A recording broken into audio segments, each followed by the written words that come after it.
A gute Woche.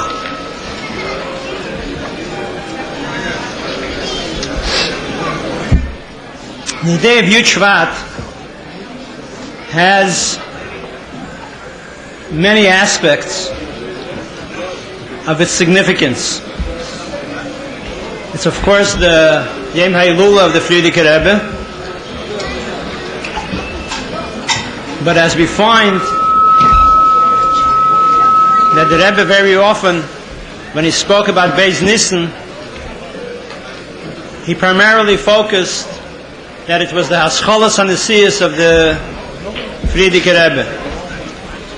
Similarly, for us Chassidim, Yud Shvat and Yud Aleph Shvat, as was spoken about by the Rebbe in the most recent years, is the day of the Hascholas Hanesius of the Rebbe, when the Rebbe accepted the Nesius, when he began his Nesius, and so on.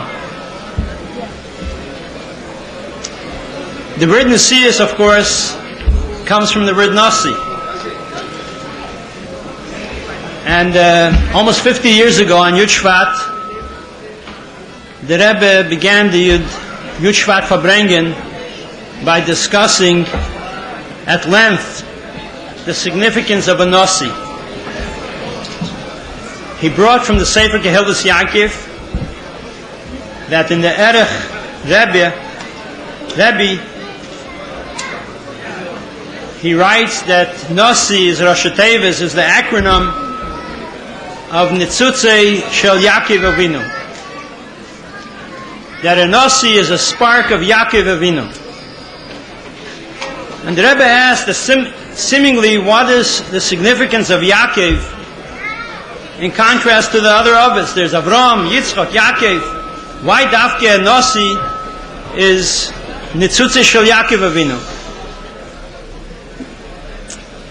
And the Rebbe brought the Gemara. The Gemara says that Shufrei the Yaakov Me'en Shufrei the Adam Arishan. That there are certain similarities between Yaakov and Adam Arishan. One of them is that the Rebbe said was that from Adam Arishan is the Neshama Klolis, from whom all Neshamas come from. Everyone comes from Adam Arishan. And that is what is unique with Yaakov. By Avram and by Yitzchak, we find, the Gemara says that Avram is Yotzim Imenei. He had a son Yishmael, which did not carry forward the qualities and values of Avram Avinu. By Yitzchak, Yotzim Imenei Esav, who again did not carry forward the values and the Peulis of Yitzchak, but by Yaakov it's written Mitas Yishlema. Yaakov is the source of all those that come out from him, that they carry forward all the things that Yaakov represents. He's in the Neshama Klolis just like Adam Arishan is in the Neshama Klolis. There is no Yotzim Imenei by Yaakov. And that is the concept of a Nasi. A Nasi is a Nasi over Kol Anshe Hadeir, not only Anshe Hadeir, Bnei Yisrael, but all humans, not only humans, but every Baal Chai, every Tzemeach, and every Daimon. Everything gets its hashpah, its existence, through the Nasi Hadeir. And Rebbe explained there in that Sikha, it was several Sikhas actually, that this is the difference between Gdei Yisrael Amitim, true Gdei Yisrael, that they were not Nesim. To them, for one reason or another, not every person in the generation had a shaykhus to that individual, to that Gadol Yisrael. They had Talmidim, they had followers, but not necessarily that everyone in the generation has a shaykhus to that Gadol Yisrael. Masha'enkin a Nasi, as opposed to that, a Nasi is a Nasi over everyone. And a Nasi is even concerned and involved with the pachas shebepchusim. He is concerned and he has to get his hashpah to him.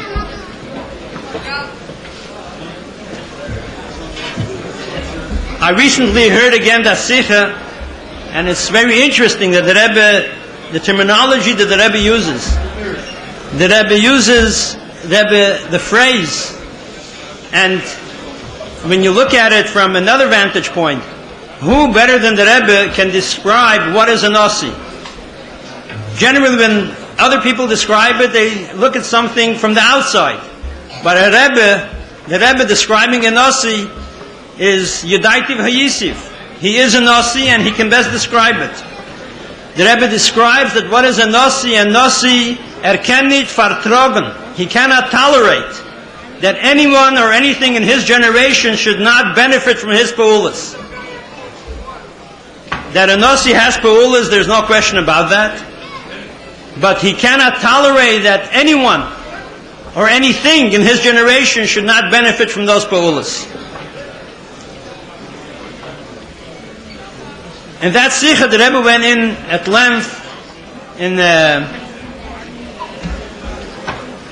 deep in Yonim Chassidus, the Inyan of shame, how the Inyan of shame, the name of a person on the one side, on the one hand, it's something external, it's bechetzenius, because a Nasi, a Melech, can have the same name as other people.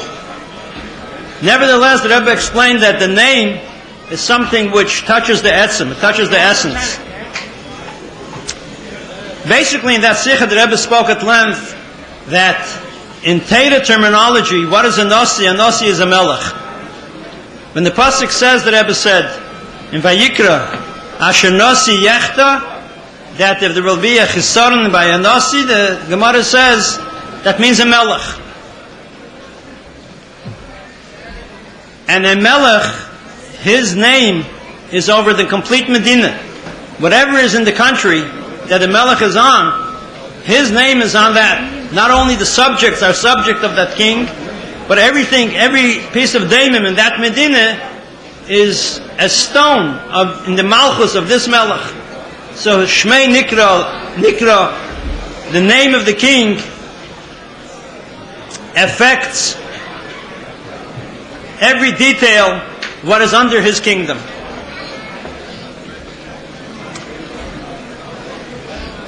The Rebbe also stressed in that Sikha that if someone is in the day of a Nasi, you have to know the obligation that you are carrying the name of that Nasi and you represent him. The Rebbe said whether someone likes it or not, if sie gefällt ihm nicht, geboren geworden bei Hashgacha Pratis in the Dor, in the generation of this and this Nasi.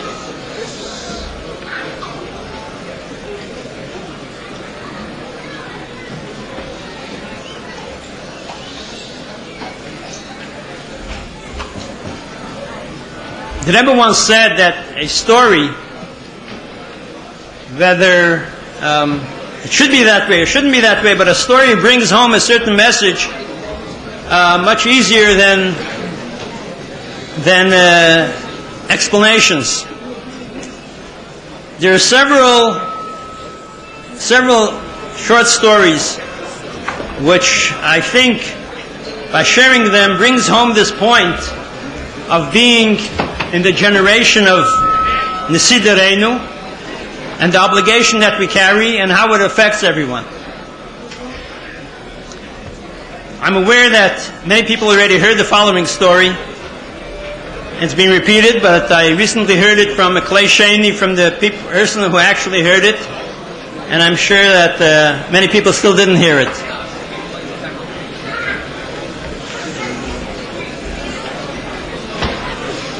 Around 40 years ago, I remember some of my friends from Eretz Yisrael. They were Mekarev, Rabbonim, Rosh Yeshivas, and one day Bacher, a friend of mine in the yeshiva, complained to me that he was pale on a Lubavitcher Rosh Yeshiva to come here and listen to a Fabrengen. And he influenced him, and he came. He came for several Fabrengens, and then he said, I can't come anymore. Why not? He said the Rebbe's derech, and then the Rebbe was speaking about the Rashis, and the Rebbe's derech and the Rashis was something which is totally not familiar, and it's not the usual shakla b'tarya, and he had to concentrate to keep the hemshech of the Rebbe's questions, the Rebbe's biyurim, and there were questions on the Rashi, then there were questions on another issue, L'Kutei Levi Yitzchak, and then the Rebbe went back to the Rashis. There was a whole system. And he said that in order to concentrate, he used to close his eyes. And it didn't take 2 minutes. As soon as he closed his eyes, people started poking him and pinching him. People thought he was asleep. And it wasn't very big derech eretz to sleep in front of the Rebbe. So people wanted to be me'ered to him. So he was caught. To keep his eyes open, he can't concentrate. To keep his eyes closed, he can't concentrate. So he doesn't see a point in listening to the Shabbos Fabrengens. He listened on the radio to the Vachadika Fabrengens. This is something that I heard from a friend of mine, and he wasn't the only one, the only guest who came here.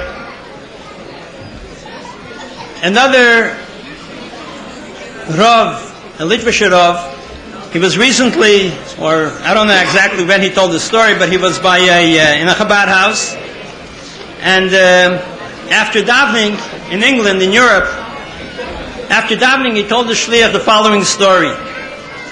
He said he was once by a Fabrengen, and he saw that the seder was that between sichas, people would say l'chaim to the Rebbe. So he also wanted to say l'chaim, and there was a person giving out wine, but the person who was giving out wine near him was someone without a beard. And he had a machshavi. He thought, wer weiß wer das ist? Who knows what kind of person this is? Ad kedei kach, his machshavi started working that maybe he's not even Jewish. So he asked for someone else to give him the l'chaim, to give him the wine. And he stood up to say l'chaim. And we know the Rebbe, b'skira achas, he would look across the elam, he would answer l'chaim. And you saw that the Rebbe answered l'chaim to the person next to him on the right, the person next to him on the left. The Rebbe met his eyes, but he didn't answer him l'chaim. So he thought, okay, he'll wait for the next turn. And again it happened, the Rebbe said l'chaim to the people around him, but not to him. Then it happened the third time. And he thought, this is very, very strange. The Rebbe definitely saw him.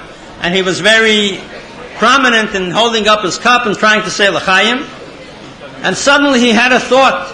He said, maybe it's because I thought Lashon Hara on this individual. I thought he's not even Jewish. Maybe that's the reason why the Rebbe doesn't answer me l'chaim. So he decided he's going to correct it right away. He asked that person to pour him wine, and he stood up, and within seconds the Rebbe met his eye, and the Rebbe answered him l'chaim. And he thought, wow, such Ruach HaKodesh? There are thousands of people here, and he thought, he saw what I'm thinking in a second. Meridik is spilus. And he decided he's going to tell this person who was giving out the wine, he's going to tell him exactly what happened. After the Fabrengen, he goes out to him and tells him, I want to tell you about the Rebbe's Ruach HaKodesh. This and this happened, this is what I thought, and the Rebbe obviously saw what I'm thinking, and as soon as I took the wine from you, he answered me l'chaim. A great Rebbe. So that person smiled and said, he has Ruach HaKodesh? Interesting. Listen to my story. And he told the following story. He's a rich man from Texas, a big gvir, and he paid a visit to his doctor, and the doctor told him, you have a shrekliche machla, you don't have too much time to live. and there's nothing to be done. So he took some vacations. When he came back, he went into the hospital. He was on monitors and so on. And the monitoring his heart, the line went flat, and he was declared a bar minan. He was taken by the nurses. He was taken to where these people are taken. And while they were taking him, he picked up his hand. They got scared, but they know medically these things happen, and sometimes the heart starts, the heart stops, chas v'sholem, and then it starts up again. They brought him back to the doctors. The doctors examined him, and after a while he became well. Not only that, but a ness happened. The machla that he had disappeared. Some time passed, and Yud Aleph Nissen, my uncle Richard Springer, used to put in ads, full-page ads, about the Rebbe, about Yud Aleph Nissen, about the birthday, and the Achlotas Tevis, and a picture of the Rebbe. He was reading the New York Times on Yud Aleph Nissen, and he sees the Rebbe, a picture of the Rebbe. He calls in his secretary, call this number right away, I must speak to this rabbi. And he explained to her what happened. He said that when he was being taken to the morgue,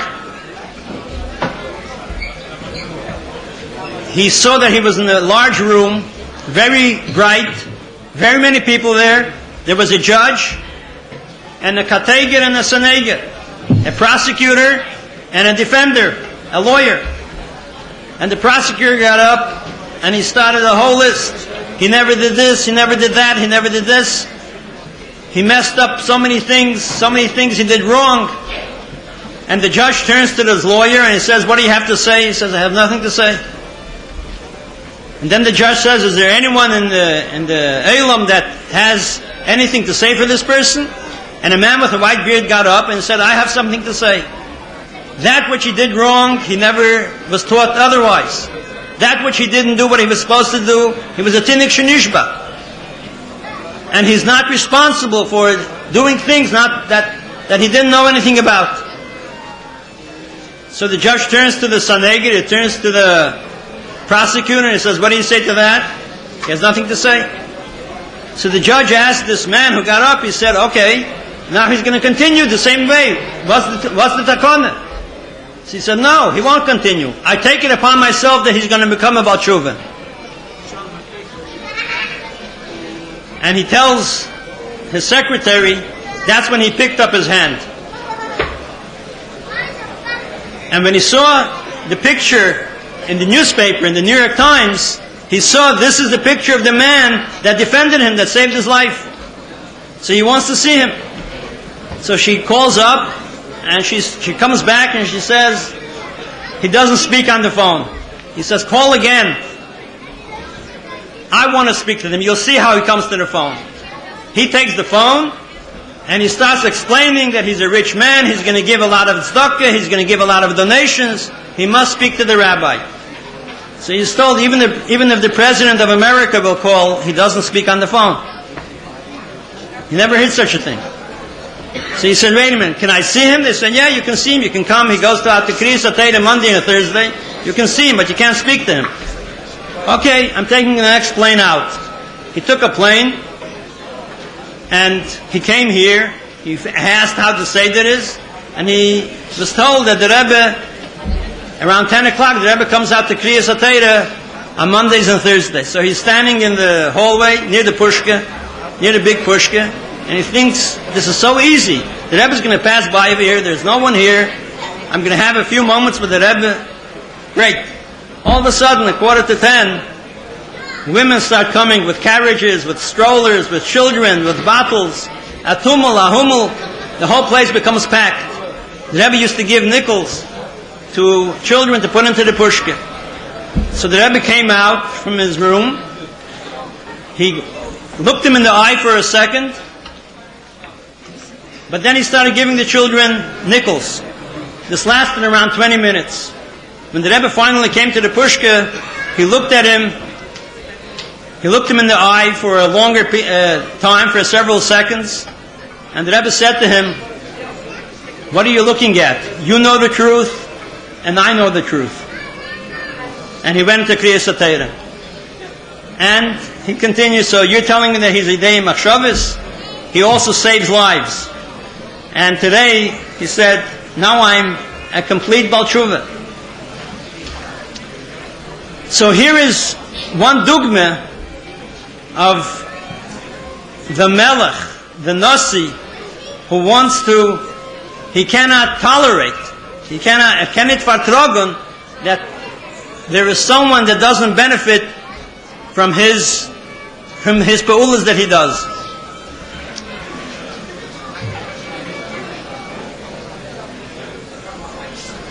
Another story, it's Motzei Shabbos, so it's nicht Schatten.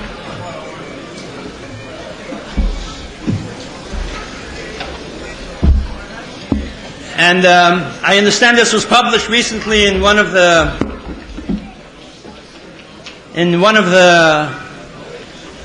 newsletters or Shabbos papers that were printed. But I happen to be on the phone very often with very many international figures. People want to print Tanyas.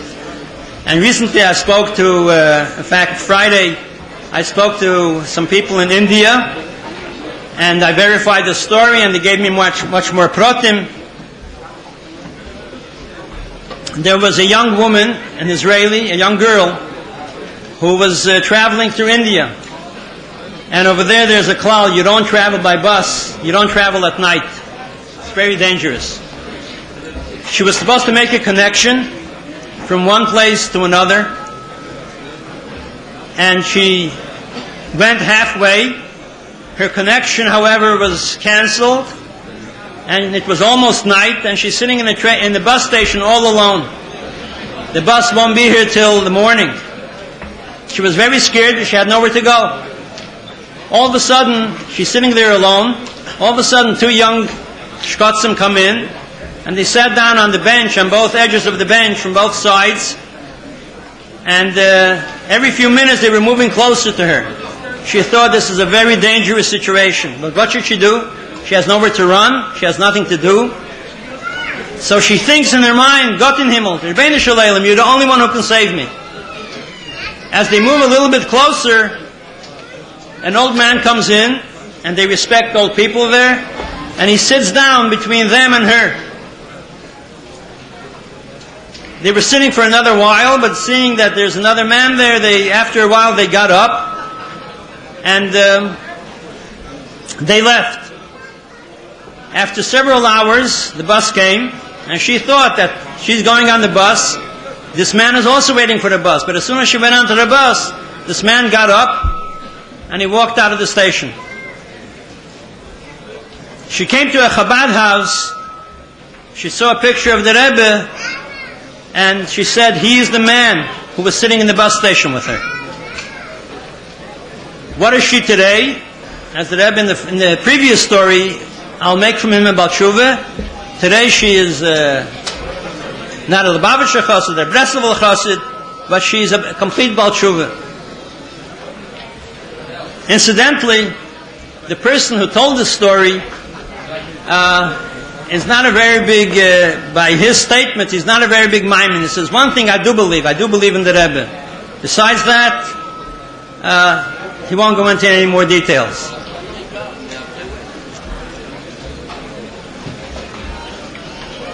Time to go?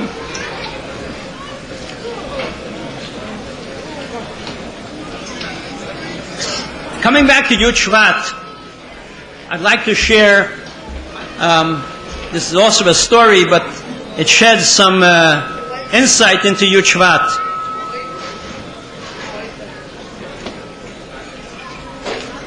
It's a double Yidua that on Yud Shvat, Chassidim wanted to influence the Rebbe to become Rebbe, and the Rebbe was very strongly opposed to this Hatzah. Much has been written and told about the